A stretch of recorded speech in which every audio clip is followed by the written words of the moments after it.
Hello and welcome to episode number 7 of the Pain-Free Cycling. I'm your host, Dr. John Schaefer, physical therapist and strength conditioning coach. On this podcast, I help you, the cyclist, take control of your health both on and off the saddle. Today, we're talking all about recovery. One of the biggest questions I get, and that is, what should I be doing for recovery? What sorts of things do I need to buy? How can I maximize that time following a ride so I'm not so sore the next day? This is something that I feel like is super, super important to address. You've got some clear guidelines, some clear instruction of how to master your recovery. So during today's podcast, we'll break down what recovery is. We'll talk a little bit about general adaptation syndrome. Might sound super scary, might sound intimidating, but really, it's just the way your body responds to exercise. It can either respond in a positive way or a negative way, and we'll get into that a little bit later. We'll talk about key aspects of recovery, and then we'll dive into natural versus alternative routes of recovery. So, a lot of times, people are reaching out and they're asking about all these alternative methods, creams, powders, pixie dust and onwards, things that you never even think of using for recovery, but somehow they got an ad or something popped up and they think it can help them. So we'll talk a little bit about the differences there, and then we'll also talk about utilizing active recovery. You guys know by now I'm a big preacher of taking active control of your health, whether that's following an injury, um, or with recovery or onward. It's always important that you're taking an active role in your health. So let's start by talking about what recovery actually is. Recovery is just a return to a normal state of health. And that can be health of your body, health of your mind, strength. So then why is it important that we recover? Well, following any kind of activity, especially if you're stressing your body in a new way, that can be through a workout, lifting weights, going for a more intense ride. In order for our body to fully adapt to those stressors that we put on it, we need to give it time to recover before stressing it again. If we don't, then we can get into trouble with things such as injuries, whether they be, acute or short-lived injuries, or those more chronic, longer injuries that we can run into. So this is where the idea or concept of general adaptation syndrome comes into place. There's 3 parts to this syndrome, and we'll kind of break down each here. So the alarm is the stress that we place on our body. So anytime we've got a training stimulus, the body responds, wonders what in the world is going on? Why are you giving me so much load, so much intensity? So think about this is either a workout in the gym, on the bike, and then following that workout, there's a period of resistance. So your body is responding to that alarm, trying to figure out how it's going to deal with this stimulus. So it responds by building new muscular connections, strengthening those existing connections, and really preparing itself for additional stress that's to come in the future. It's kind of thinking to itself, okay, if I have to deal with this stress again, am I going to be ready for it? And then after we have the resistance comes the response. So once you get past that resistance, you really have 2 different options. And this is where things can either move in a positive direction or a very negative direction. So if you give yourself enough rest, you reach what's called supercompensation. And that's when your body starts to experience an improved level of fitness and is in a position to respond in a very positive way if you were to repeat the amount of stress from that first alarm. But if you don't give yourself enough rest, then you risk entering a period of exhaustion, overtraining, or decreasing fitness. So if you're moving along, following a workout, body's trying to recover, you jump back in too quickly, then your fitness starts to go way downhill if you jump in too soon, and that can cost you it can cost you several weeks away from training. So this is something you want to avoid at all costs. And that's why it's so incredibly important to manage your load while you're training. So we can think about like a Goldilocks and the Three Bears type of situation. You don't want to train too much, but you also don't want to train enough. Because if there's too little load or you don't give yourself enough recovery, You're not going to experience progress because there's not enough stress on the body to build any kind of real fitness or see any kind of improvement. If you place too much load or don't give yourself enough recovery, again, there's no progress made, or worse, you could even decrease your fitness or end up in a worse spot than you started. But with the right amount of load and proper recovery, there can be significant improvements in fitness, athleticism, performance on the bike, how you feel off the bike. So it's very important that you're kind of monitoring your training load. And if you don't know how, there's so many good resources online in terms of, training programs or even just educational information about what sorts of things to look for following a workout to get an idea of if, you've done too much, or if you haven't done enough. And a good marker for if you've done too much, this is something that I'll tell my patients a lot. It's okay if you're sore immediately after your exercise, and if that soreness can even linger around 24 hours afterwards. That's kind of the guideline that I'll give my patients. I'll say if it lasts more than 24 hours, then we might need to adjust our load a little bit next time. But honestly, in terms of how long that muscle soreness can last, it can be anywhere from 1 to 3 days. So some of that you'll have to play around with in terms of what your tolerance is and what some of your goals are to decide what some of those thresholds are. But if you're sore for 4 or 5 days after, then you've done way too much. So constantly listen to your body following those workouts, pay attention to how you're responding, and then you can adjust accordingly. So next, let's talk a little bit about the key aspects of recovery. I think everyone's very familiar with the physical aspects of recovery with physical rest. I think we probably don't think quite as much about the mental aspects of recovery. So when it comes to physical, that's restoring your body to previous levels.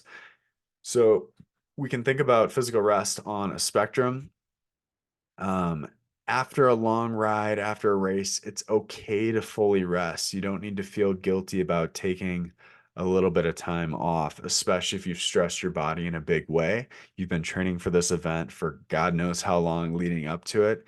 Um, After you've had that race, just relax for a little bit, give your body some time to rest. In the coming days afterwards, as your body begins to feel a little bit better, you start to get your legs back, you can start to use more of those active recovery techniques. And we'll talk a little bit about that as we move on. But once you feel between 80-90% back to full health, then you can start to resume training, ease back in, and then get back in a routine. When it comes to the mental rest, you got to give your mind space to recover. Um, Whether it's a race or consistent training, all that can be extremely taxing mentally, especially if you're trying to balance it on top of work, balance it on top of school, family commitments, whatever else you have going on.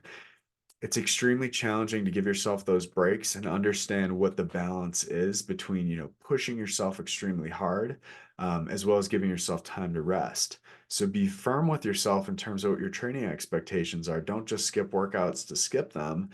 But if you have planned rest following larger efforts, that's totally okay. But um, scheduling those breaks, and I think it makes them easier to take.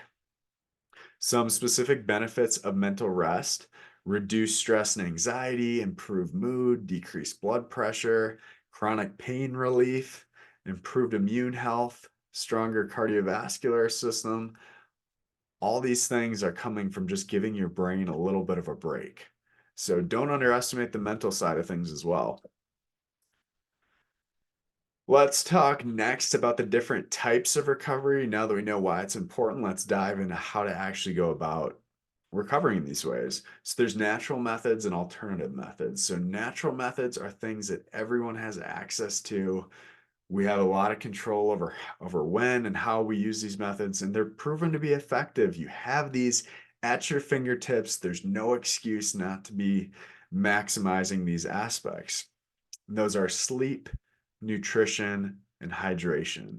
Sounds incredibly simple, but it's super, super important. And I'll tell everyone I work with, if you don't have these three things in check, it doesn't matter what, compression socks you're wearing or what supplement you're using. Nothing's going to substitute for good sleep, clean nutrition, and enough hydration. If you do have all those aspects in check, then we can look at alternative methods. These will require additional resources, whether that's money, whether that's a membership, utilization of external factors, meaning these don't take place from within you. You're actually applying something from the outside world to assist in your recovery. And in most cases, these are not often proven to be effective. There's different thoughts about how they work, if they work, but none of it's necessarily backed by firm science. Things that might fall into this category: compression garments, pneumatic compression devices, massages, or other aids. You might hear things like red light therapy, cold plunges. Um, like I said, different supplements. The list will go on.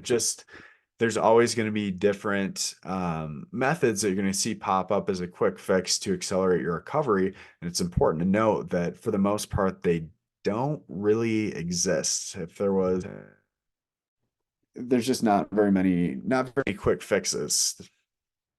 So let's talk about a little bit more about the natural methods. We'll talk about the big three here, and that's sleep, nutrition, and hydration. Again, I'm saying it a couple times because I want to drill this in. But the purpose of sleep is to rejuvenate, rebuild the body, rebuild the musculoskeletal, muscular, and immune systems. This is the time. This is the time when your body rebuilds itself, when the body is able to make those training adaptations. And this is a very, very important time. So if you're thinking to yourself, well, I only get 4 or 5 hours a night. Well, if you're not getting that full 7, 8, 9 hours of sleep, you're shortening that recovery window and then reducing the potential for adaptations. So you're leaving a lot of gains on the table if you're not getting a good night's rest. Um, this is something I think a lot of us struggle with, especially, you've got a busy day, you come home, you feel like that's kind of your time before bed to relax, whether that's scrolling on your phone, reading, whatever you do. But all that time is kind of eating into your sleep. So again, if you're training seriously or you're trying to take serious control of your health, be firm and set guidelines. Tell yourself, okay, I'm going to bed before 10:30 or 10 o'clock every single night to make sure that I'm getting enough time for my body to fully recover so it can be at its best. I can feel at my best, and I'm, setting myself up for a situation where I'm avoiding injury and I'm able to train at my highest level. The next piece of the big three is nutrition. This is something that, again, it really comes down to a little bit of habit. So focusing on nutrient dense, real foods, um, especially following a workout, is extremely important to ensure a combination um, of macronutrients as well as micronutrients.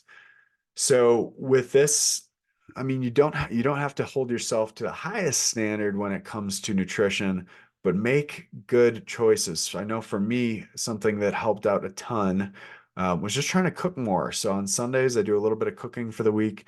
I really, really, really like to go out to eat. So for me, the simple change has been, okay, I'm not going to go out to eat during the week. I'm going to make sure, I'm getting good protein at each meal. I'm going to try and do my best to eat, some fruits each day, mix in some vegetables. I'm not perfect. I'm not perfect at all.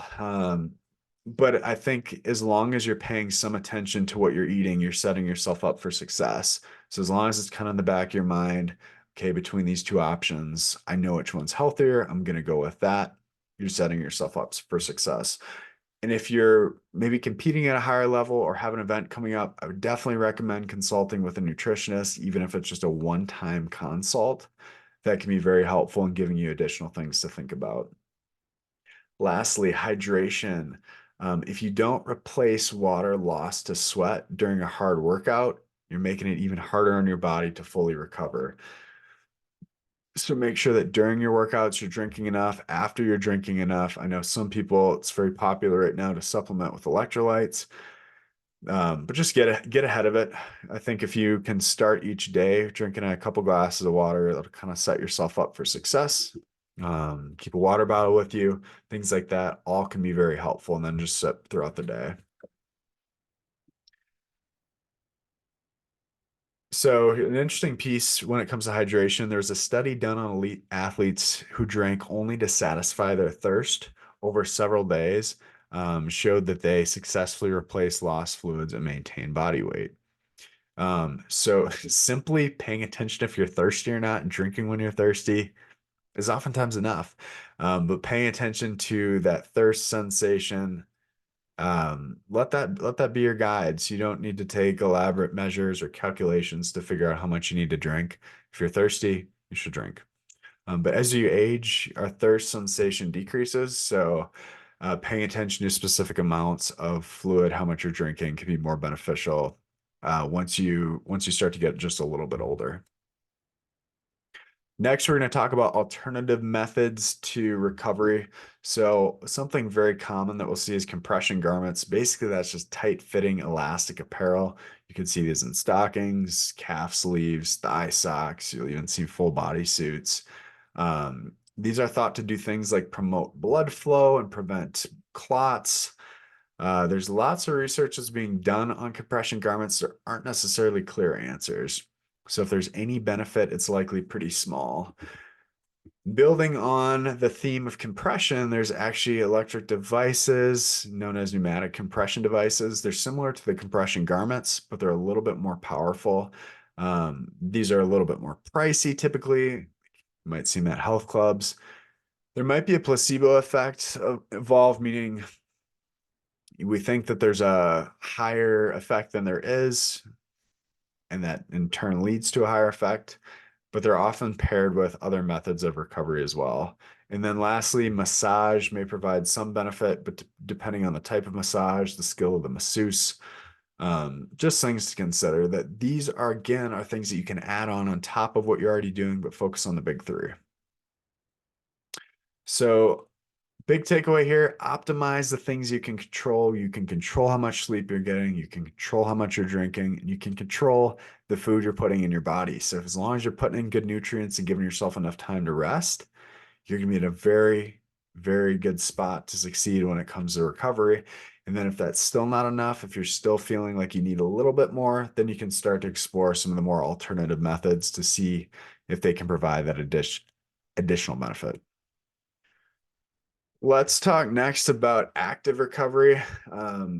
So active recovery is super important. And basically what it is it's very low intensity exercise following a high intensity effort or workload. So this could be done in the form of something as simple as walking, doing some gentle swimming, low impact exercises, even just working on stretching and mobility. That's one of my favorite things to do during my rest days or following a workout. Or you could do like a zone one workout where your heart rate's extremely low. The thought is that with these active recovery strategies, you're increasing blood flow to your muscles, removing some toxins that have built up during exercise, and allowing the body to accelerate its recovery. So implementing active recovery, if you're experiencing ongoing soreness or fatigue from a previously intense workout, but you've already given yourself a period of total rest, then start to work in active recovery. Don't continue to lay down and rest. Get moving a little bit. Because active recovery, when performed appropriately, does not put much strain on your body. The danger comes when we say we're going to do active recovery. For instance, tell yourself you're going on a zone one ride and end up in zones 2, 3, maybe 4. And that effectively is just reducing your recovery time, and your body doesn't have the opportunity to build those adaptations.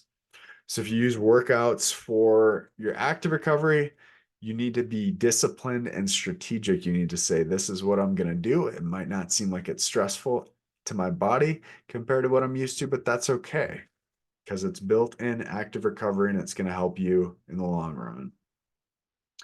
So to summarize here, for the most part, there's no magic tricks or formulas when it comes to recovery, despite what you might see online or advertised at your events, your races, your gyms.